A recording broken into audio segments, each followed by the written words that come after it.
Hello guys. இன்னைக்கு நான் பார்க்க போகிற சீஸோட பேர் ஹை ஸ்கூல் டெரஃபர் கேங்ஸ் எபிசோட் 8. இதுக்கு முன்னாடி போட்ட சீஸ் பார்க்கலாம் பார்த்துட்டு இருந்தாங்க. இதுதான் ஃபைனல் எபிசோட். இதை பார்க்கறதுக்கு முன்னாடி வீடியோக்கு லைக் பண்ணி சப்ஸ்கிரைப் பண்ணி வச்சுக்கோங்க.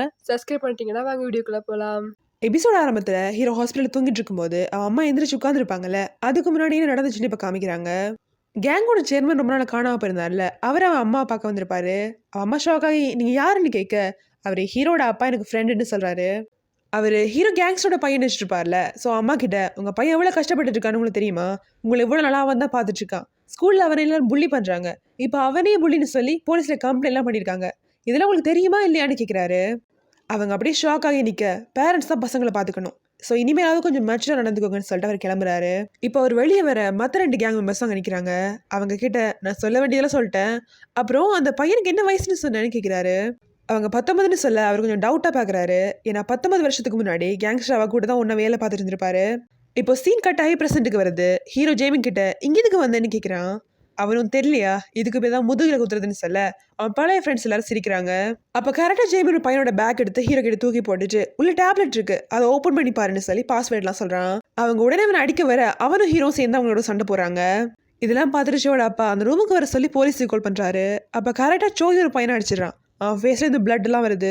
உடனே அவன் அப்பா ஷாக் ஆகி அவன் வெளியே கூட்டிட்டு போக பார்க்க அவன் கையை தட்டி விட்டுட்டு வெளியே போறான். அவரு பின்னாடியே போறாரு. அப்போ ஹீரோ டேப்லெட் ஓப்பன் பண்ணி பார்க்க அதுல அவங்க புள்ளி பண்ண வீடியோஸ் எல்லாம் இருக்கு. அவன் ஒரு பையனை பிடிச்சு எத்தனை பேர் இப்படி புள்ளி பண்ணின்னு கேட்டுட்டு இருக்க உள்ள போலீஸ் வந்துடுறாங்க. ஹீரோ அவங்க கிட்ட அந்த வீடியோஸ் எல்லாம் காட்டுறான். அப்போ ஜேமினும் நானும் ஒரு புள்ளி பண்ணேன், என்னாலதான் அவன் பிரிட்ஜ்ல இதெல்லாம் குதிச்சான்னு சொல்றான். உடனே ஹீரோ கோமா இப்படிலாம் பண்ற, உன்னதான் இதுல தெளிவான நான் சொன்னேன் இல்லைன்னு கேட்க, தப்பு பண்ணவங்க தானே அனுபவிச்சு தான் ஆகணும், இவங்க பண்ண தப்புனா நான் பண்ணது ரொம்ப தப்புன்னு அவன் சொல்றான். அப்படியே அவங்க எல்லாரும் அரெஸ்ட் பண்ணி கூட்டிட்டு போறதா காமிக்கிறாங்க. அந்த பசங்க இப்போ என்ன பண்ணுன்னு பேசிட்டு இருப்பாங்க. அந்த செக்ரட்டரி நமக்கு லாயர்லாம் ஏற்பாடு பண்ணி தரேன்னு சொன்னாங்கன்னு ஒருத்தன் கேட்க, நான் கோல் பண்ணேன் ஆனா அவன் எடுக்க மாட்டேங்கிறான்னு ஒருத்தன் சொல்றான். உடனே அவன் கோவம் வந்து இந்த ஹீரோ மட்டும் வந்து குழப்பாம இருந்திருந்தா எல்லாமே கரெக்டா போயிருக்கும், அவன் என்ன பண்றேன்னு மட்டும் பாருன்னு சொல்றான். அதை கேட்டு ஜேமினும் அவன் மேல மட்டும் கையை வச்சிங்க உயிரோடய இருக்க மாட்டேங்கன்னு சொல்ல எல்லாரும் அமைதியாயிடுறாங்க. அப்போ ஹீரோ வெளியே அவனை தான் பார்த்துட்டு இருப்பான். அந்த டைமுக்கு ஹாஸ்பிட்டல் கோல் வர அவன் கிளம்பிடுறான். ஆனா அந்த உண்மையான பையனோட சோல் அங்கேயே நிற்கும். அதை பார்த்துட்டு ஃபர்ஸ்ட் ஜேமின் ஷாக் ஆயிரான். அப்படியே அழுதுகிட்டே சாரின்னு சொல்றான். பஸ்ஸும் கிளம்புது. இங்க சோயும் அப்பா பேசுறதை காமிக்கிறாங்க. அவன் நீங்க ஹீரோ கிட்ட சாரி சொல்லணும்னு சொல்ல அவரு இந்த கேஸ்ல வேணா அவன் விக்டிமா இருக்கலாம், ஆனா அவன் உன்னை மைண்ட் வாஷ் பண்ணியிருக்கான், அதனால சாரி எல்லாம் கேட்க முடியாது, உன்னை வேற ஸ்கூலுக்கு நான் மாத்த போறேன்னு சொல்றாரு. சோயும் என்னால் வேற ஸ்கூலுக்குலாம் போக முடியாது, உங்களுக்கு வேணா நான் வீட்டை விட்டு வேணா போயிடுறேன், ஆனால் கண்டிப்பாக நான் பெரிய ஆளை வந்து உங்களை பெருமைப்படுத்துவேன்னு காம சொல்லிட்டு போகிறான். இங்கே ஹீரோ ஹாஸ்பிட்டலுக்கு போக அங்கே கேங்கோட சேர்மன் மெம்பர்ஸ் எல்லாம் இருக்காங்க. அவன் சேர்மன் ரொம்ப நாள் கழிச்சு பார்க்குறதால சந்தோஷமாக போய் பேசுகிறான். அப்படியே உங்களுக்கு சர்ஜரி நடந்துச்சுன்னு கேள்விப்பட்டேன், எப்படி இருக்கீங்கன்னு கேட்குறான். அவர் நான் நல்லா தான் இருக்கேன், இது மாதிரி நடக்கிறதால நமக்கு நார்மல் தானேன்னு சொல்கிறாரு. உடனே ஹீரோவும் இப்படி தான் உங்களுக்கு தலையில் அடிபட்டப்போ கூட சொன்னீங்க, உடம்பு பார்த்துக்கவே மாட்டீங்களா, இப்படி ஒல்லியாயிட்டீங்கன்னு ஒரு எமோஷனல பேசிட்டு இருக்க எல்லாரும் நான் ஆச்சரியமா பாக்குறாங்க. சேர்மன் சிரிச்சுட்டு ஏன்னா நான் முன்னாடி பர்சனலா மீட் பண்ணிருக்க மாதிரி பேசுறேன்னு கேட்க ஹீரோ உடனே எங்க அப்பா உங்களை பத்திலாம் சொல்லியிருக்காருன்னு சமாளிச்சிடறான். அப்படி சேர்மன் மற்றவங்களை அனுப்பிட்டு அவன் கூட தனியா பேசுறாரு. அவன் நீங்க எங்க கேங்க விட்டு போனீங்கன்னு கேட்க எனக்கு இந்த வயலன்ஸ் ஃபைட்டிங் எல்லாம் பிடிக்காம போயிடுச்சு, அதான் உங்க அப்பா கிட்ட இந்த கேங் கொடுத்துடலான்னு நினைச்சேன்னு சொல்றாரு. ஹீரோ அதுக்கு இப்போதான் அவர் இல்ல ஸோ இந்த கேங்க மொத்தமா விட்டுடுங்கன்னு சொல்றான். அவர் கொஞ்சம் யோசிச்சுட்டு அவனுக்கு ஒரு பையன் இருக்கான்னு சொன்னப்போ நான் நம்பல, உன்னை பார்க்க கூட அவன் மாதிரியே இல்லை, ஆனால் அவன் கூட இருக்கிற மாதிரியே இருக்குன்னு சொல்கிறாரு. ஹீரோ கூடனே அவர் தான் யாருன்னு கண்டுபிடிச்சிட்டாருன்னு புரியுது. அவர்கிட்ட இந்த கேங்கில் எதையும் விட்டுடுங்க, நான் இந்த பையனை காப்பாற்றுங்கிறதால அவன் உடம்புலேயே இருக்கேன்னு சொல்கிறான். அவர் சிரிச்சிட்டு ஆமாம் நீ கிரேட்ஸ் எல்லாம் நல்லா எடுக்கிறியான்னு கேட்க கொஞ்சம் ஆவரேஜாக தான் போயிட்டுருக்குன்னு அவன் சொல்கிறான். அதுக்கு அவர் நீ எவ்வளோ கஷ்டப்பட்டு படித்தாலும் மார்க்ஸ் எடுக்கலன்னா ஒருவேளை நம்ம மூணில் தான் அந்த ப்ராப்ளமாக இருக்கும்னு சொல்கிறாரு. அவன் ஃபர்ஸ்ட் பிளேஸ் எடுக்கிறதெல்லாம் ரொம்ப கஷ்டம்னு சொல்ல அவன் காதில் என்னை பொறுத்த வரைக்கும் நீ தான் எப்போ ஃபர்ஸ்ட் பிளேஸ்ன்னு சொல்லிட்டு போகிறாரு. அது கேட்டவன் எமோஷனல் ஆயிரான். சேரன் வெளியே போய் நீங்கள் அவன் கூட இருந்து ஹெல்ப் பண்ணுங்கன்னு மெம்பர்ஸ் கிட்ட சொல்லிட்டு போகிறாரு.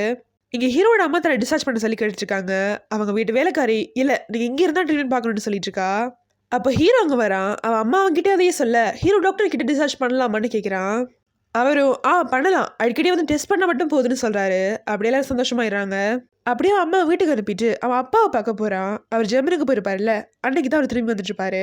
ஸோ ஹீரோ கேங் மெம்பர்ஸ் கிட்டே சொல்லிட்டு நேராக ஏர்போர்ட்டுக்கே போகிறான். ஏன்னா அவரை பார்த்தா தான் செக்ரட்டரி எங்கே இருக்கான்னு தெரியும். இங்கே ஸ்கூலில் ஏன் ஹீரோ வரலன்னா அவன் ஃப்ரெண்ட்ஸ் எல்லாம் ஷோய் கிட்டே கேட்குறாங்க. அவனு நடந்ததெல்லாம் சொல்கிறான். அவங்களாம் ஷோக் ஆகி எப்படி ஜெயவன் அப்படியே மாறிட்டான்னு கேட்குறாங்க. அதுக்கு அவன் எனக்கும் சரியாக தெரியல, ஏதோ டூவல் பர்சனாலிட்டின்னு நினைக்கிறேன்னு சொல்கிறான். அந்த பொண்ணுங்க ஒருத்தரோட கேரக்டர் பர்சனாலிட்டி எல்லாமே அப்படியே மாறிடுச்சுன்னா அது டூவல் பர்சனாலிட்டி கிடையாது, அவனுக்கு பேய் பிடிச்சிருக்குன்னு சொல்கிறாங்க. அவனுக்கு ஒன்றும் புரியல. அவங்க நமக்கு ஏதாவது நிறைவேறாத ஆசை இருந்தா அதை நிறைவேற்றிக்கிறதுக்காக இன்னொருத்தவங்க உடம்புல கூடு விட்டு கூடு பாயிருதுன்னு சொல்றாங்க. அவனுக்கு எல்லாமே கொஞ்சம் கொஞ்சமா புரியுது. எங்க ஏர்போர்ட்ல சேர்மன் செக்ரட்டரிலாம் வந்துட்டு இருப்பாங்க. அப்போதான் செக்ரட்டரி லாயர் கால் பண்ணி ஹீரோ கேஸ்ல ஜெயிச்சிட்டான்னு சொல்றாரு. அவ அப்படியே ஷாக் ஆகி நிக்க அங்க ஹீரோ வரான். அவனை பார்த்ததும் அங்கேருந்து ஓடிடுறா. சேர்மனுக்கு ஒண்ணுமே புரியல. அவருக்கு ஹீரோவை அடையாளமே தெரியல. ரொம்ப நேரம் கழிச்சு தான் அவர் பையனே கண்டுபிடிக்கிறாரு. ஹீரோ நம்ம ஏதாவது ரெஸ்டாரண்ட்டுக்கு போய் பேசலாமான்னு கேட்குறான். இங்க செக்ரட்டரி வெளியே ஓடி வர ஹீரோ அவங்க முன்னாடி வந்து நிக்கிறான். அவளை பிடிச்சிட்டு போய் சேர்மன் முன்னால நிறுத்துறான். அவர் சாப்பிட்டுட்டு இருப்பாரு. அவர் ஹீரோவை பார்த்து, கடைசி உன்னை பார்த்தப்போ பிச்சைக்கார மாதிரி இருந்த, என்ன இப்படி மாறிட்டேன்னு கேட்குறாரு. நீங்க என்ன சரியா கவனிக்கலன்னு நினைக்கிறேன். நான் எந்த ட்ரெஸ் போட்டாலும் அழகா தான் இருப்பேன்னு ஹீரோ சொல்றான். அவரு இப்ப எதுக்கு இங்க வந்த? நான் உன்னை அடிக்கடி பார்க்க வரலனா கூட உன்னை எல்லாத்தையும் கவனிச்சுக்கிறேன்னு சொல்றாரு. அதுக்கு அவன், அப்படியா, இது வரைக்கும் எத்தனை வாட்டி உங்களுக்கு உங்க ஆஃபீஸுக்கு கால் பண்ணி என்ன புள்ளி பண்ணாங்கன்னு சொல்லியிருப்பேன். நீங்க ஏதாவது பண்ணீங்களான்னு கேட்குறான். அதுக்கு அவரு, அதெல்லாம் செக்ரட்டரியை பார்க்க சொன்னேன்னு சொல்றாரு. ஓ இவங்களா? இவங்க என்னெல்லாம் பண்ணிருக்காங்கன்னு தெரியுமா? என் அம்மாவுக்கு இல்லீகலான மெடிசன் எல்லாம் கொடுத்து பைத்தியமாக பார்த்துருக்காங்க. என் மேல போலீஸ்ல கம்ப்ளைண்ட் பண்ணிருக்காங்க. அம்மா கடத்த கூட ட்ரை பண்ணாங்கன்னு சொல்லிட்டு இருக்க. அவ அப்படிலாம் இல்லைன்னு சொல்லி கத்துறா. சேரன் கோமா அவளை பார்த்து, இதெல்லாம் உண்மையா இருந்தா கிட்னாப் இல்லீகல் மெடிசன் அவன் கம்பெனியோட பேரே போயிருக்குன்னு சொல்றாரு. அவ அப்படியே அழுதுகிட்டே அவர்கிட்ட சாரி கேட்கிறா. ஹீரோ, நீ சாரி கேட்க வேண்டியது என்கிட்டன்னு சொல்ல அவளும் ஒரு வழி இல்லாம போய் சாரி கேட்கிறா. அவ அப்படியே கிளாஸ்ல தண்ணி எடுத்து அவ தலை மேலேயே ஊத்திடுறான். அப்படியே இதுக்கு மேல நான் உன்னை பார்க்கவே கூடாது, இதோட நிறுத்திக்கோன்னு சொல்லிட்டு கிளம்புறான். அப்போ அப்பா, நீ என் பிள்ளைன்னு நிரூபிச்சிட்டேன்னு சொல்றாரு. அதுக்கு, உங்க பிள்ளையா?